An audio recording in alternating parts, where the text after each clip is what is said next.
This is a really popular children's song in Spanish-speaking countries called Los Pollitos Dicen.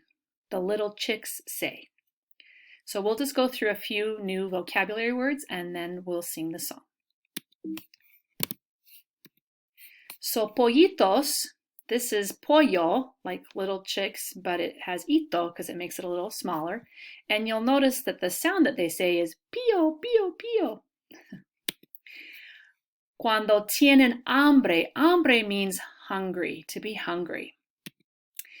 Y cuando tienen frío, when they're cold, see, frío, frío. La gallina, this is how you say a hen. So la gallina busca, she's looking for something. El maíz, corn, y el trigo, wheat. Les da la comida, so she's giving them some food. Y les presta abrigo. Now literally, abrigo means coat, but it's just like a hen does where she spreads her wings around her baby chicks. It's like giving them warmth and shelter, or a coat to keep them warm.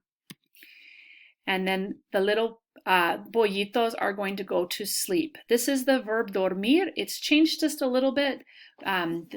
Looks different because we're talking about the baby chicks. And so some verbs don't look exactly the same as they do when they are still in their original form. Let's get ready to sing. Los pollitos dicen pío, pío, pío. Cuando tienen hambre, cuando tienen frío.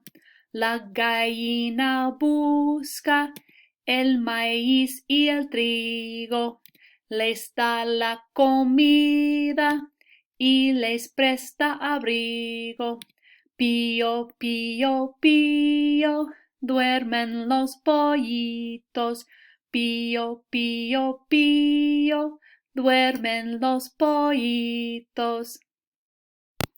All right, let's sing it one more time together now that we're familiar with the tune and how the words are pronounced. Uno, dos, tres. Los pollitos dicen pío, pío, pío. Cuando tienen hambre, cuando tienen frío. La gallina busca el maíz y el trigo. Les da la comida y les presta abrigo. Pío, pío, pío, duermen los pollitos. Pío, pío, pío, duermen los pollitos. Muy bien.